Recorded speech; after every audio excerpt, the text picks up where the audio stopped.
nitong April 9, pumanaw ang Duke ng Edinburgh na si Prince Phillip.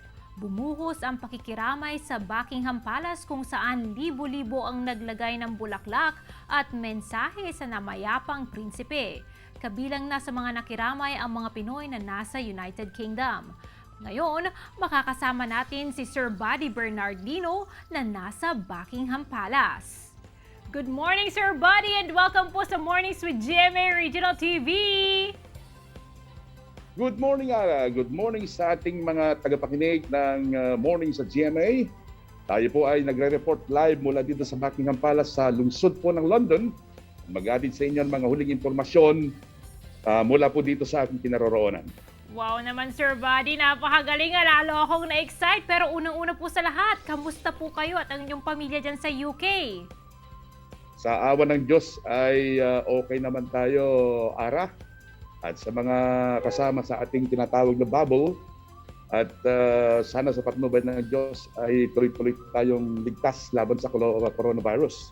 Pero sir, ito matanong ko na rin po, mahigpit pa rin po ba ang pagpapatupad ng health and safety protocols po dyan sa UK? And masasabi na po ba nating bumabalik na po sa normal ang sitwasyon dyan?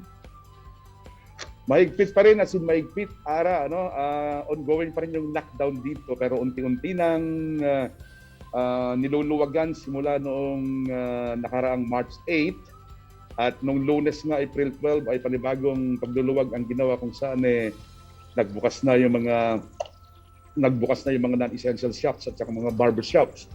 At yung vaccination program ay tuloy-tuloy naman at maaabot na sa halos 33 million na mga Britons ang tumanggap ng kanilang first dose. Samantalang mahigit 8 million na yung tumanggap naman ng kanilang second dose. Nako, Sir Buddy, bukod nga po sa COVID-19 ay laman din po ng balita ang pagkamatay po ng asawa ni Queen Elizabeth II na si Prince Phillip. Maaari niyo po bang ikwento sa amin ang inyong karanasan po o sitwasyon dyan sa Buckingham Palace? Alam mo, Ara, dito sa London, mas marami yung tinatawag na royalist. Mahal na mahal nila yung royal family. As a matter of fact, simula nung Yumao itong si Prince Philip, ang Duke of Edinburgh, nung nakaraang Friday, ay nagtawag na, on-recall na ng House of Parliament, yung mga members of Parliament ng kanilang sana medyo mahaba-habang Easter break. Pero napilitan silang magbalik noong kahapon lamang, Lunes, para naman magbigay ng tribute dito kay Prince Philip, ang Duke of Edinburgh.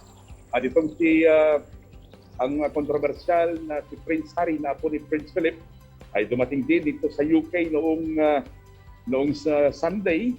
Naispatan siya dun sa Heathrow upang dumalo dito sa funeral nitong si Prince Philip na nakatakda sa darating na Sabado, at siya ililibing sa isang chapel. Yan po naman sa may bahagi ng Windsor Castle. Sir Buddy, tanong ko na rin po usually po, ano po yung mga dinadala ng mga nakikiramay sa royal family? Karamihan dito, mahilig sila sa bulaklak, Ara. As dito ako sa main gate ng andito ako sa main gate ng Buckingham Palace. Dito na inilalagay yung mga bulaklak. Kaya may mga tig-isa, di ba? Nakikita ka. Kasi meron silang post dito na inilagay, pakiusap ng royal family na yung mga floral tributes katulad dito, you are kindly requested not to leave tributes, artifacts, or candles at this location. Please be aware that any tributes and candles left here will be regularly removed. Thank you.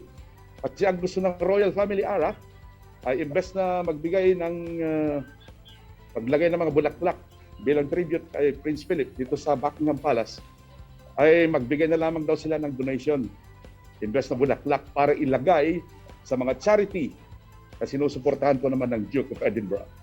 Panghuli na lang po, alam po namin na nami-miss nyo na ang mga kamag-anak nyo po dito sa Pilipinas. Ano po mensahe nyo sa inyong mga kaanak rito, and for sure na nanonood po sa oras na ito? And of course, ano po sa probinsya nyo sa Cagayan? Maraming salamat, Ara, sa mga mga kaanak ko dyan sa Kalawangan, Nakil, Gataran, Cagayan, mga taga Ilocos Sur, ganun din dyan sa Ilocos Norte. Marami tayong mga kamag-anak dyan, Pangasinan, at sa lalawigan po ng Cagayan, sa Gataran, Abay, mag-ingat tayong lahat dahil alam ko, nababalitaan ko na maraming nagpa-positive ngayon sa mga lugar na yan. At una-una, manalangin tayo. At the same time, sundin natin yung mga health protocols na pinatutupad naman ng pamahalaan dahil ang kalaban po natin, inuulit ko, hindi natin nakikita, so kailangan sumunod tayo sa mga tuntunin na gustong ipatupad po ng ating gobyerno. Naku, maraming salamat po, Sir Buddy, ha. Agalwad kayo dita. Stay safe po. Nagyaman na kitiyado, Ara, ken amin kada kayo ditan. Tutulaw at marami pa tayong pag-uusapan. Magbabalik ang Mornings with GMA Regional TV. Ito ang Mornings with GMA Regional TV.